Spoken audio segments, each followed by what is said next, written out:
Well, a carja GD now le couple la nuas be couple rod of me giri yenu live Marialler and Dan Shaw, Ghrá-sa Idir Lúibíní.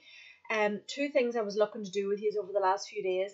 Getting through the notes in the book, first of all, because they offer a different kind of an insight, and then going through the notes that I've compiled for you, which are a wee bit more straightforward and a wee bit more doable, right?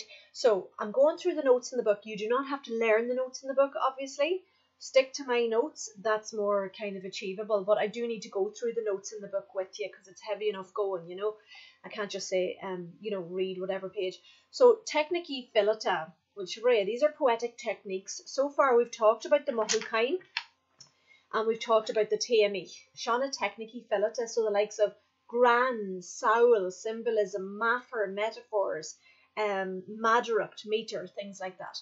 Gran, okay, so comedy, humour.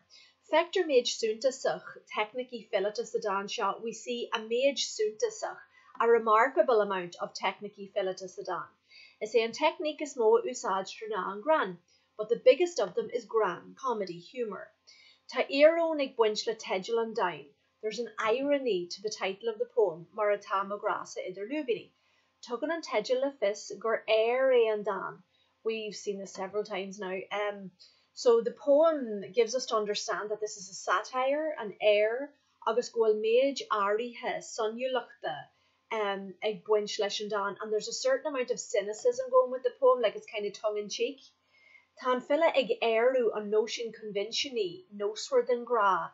The poet is kind of mocking or satirizing the conventional, traditional version of love. Noswer sin focalela traditionta, a literature iskanain agus Samhlaíocht kachinta, that you see in the likes of, Hollywood movies and, typical literature. Agus mar sin tan tegel shin an irunach. And so the title is very suitable. Mo Ghrá-sa, my lover, my sweetheart, but it's with a caveat. It's in brackets, Idir Lúibíní, and the phrase Idir Lúibíní is actually Idir Lúibíní. Comaile sin, freshen, fosta. Tan Cursius cuma grana a fur worked on granwer doing Yeri nos. Now, so the Cursius, the description of his cuma grana, his ugly appearance, slightly harsh, of a fur of her husband, of her per husband, a fur worked, her per husband is really funny, really comical, doing Yeri nos, or at least it's funny for us anyway, whatever but him. Ta do gran, now do is black, do gran is like black humour. Sharawas is kind of sarcasm. Agus afish is kind of exaggeration. Ag bunchlesh and gershias hulia agra. The description of the eyes, is kind of ridiculous, almost like a comedy, like a comic character. A tajro kongerach da kiela, they're too close together. Don wire jeligni ata erikion mar ruig agus marshinda, and the barbed wire that he has for hair and so on. It's kind of comical, okay? Now, that's the gran. Couple of examples of the gran. Make sure I'm doing this right. So, soul is symbolism. And we see this with the fruit in particular. Bug. There we go. So, Fector soul elinia ado. We see symbolism in the second line. Nerawain and Filla nakro agra cosula blachnanarni. When we see that the poet says her lover isn't like blachnanarni, the flower of the blackthorn bush. De gra, usually, do sajti and towel shasna shandan to gra. This used to be used in like the old Irish. Hun Cursius a yenu Aliocht an yanain. So they used to actually describe like the blossom of, in this case, the blackthorn bush, to describe the beauty of the sweetheart, an yanain, Aliocht an yanain, aka walerchita fear igas ar an illa. But the opposite is true in the case of far an illa. He's nothing like that. Níl sé cosú le blachan carbe the Kenyalegin. Okay, maffer, metaphors. Nur chiasan rud the wine de rodella, mar himbal is maffer a. When one thing stands as a symbol for another, that's a metaphor. Tasol the Shinarolas agavon verla kibe. Is maffer aid na hula the rake the shantail. So the apples are a metaphor for rake the shantail, the necessities of life.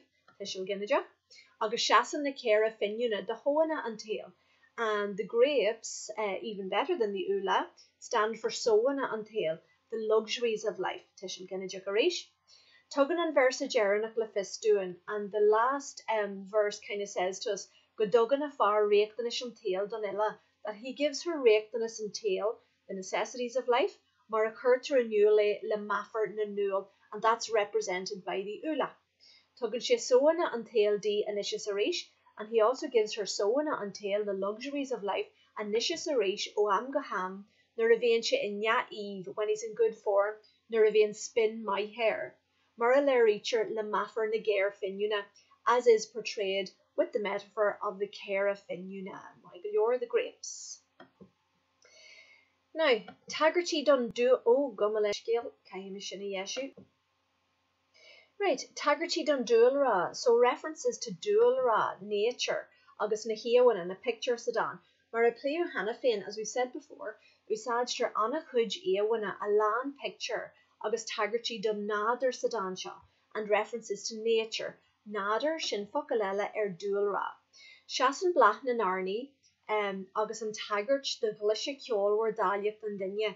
So the flower of the blackthorn and the reference to the glisha kjol were the glistening greenness of his eyes. This all stands for alyacht and dinya, the beauty of the person.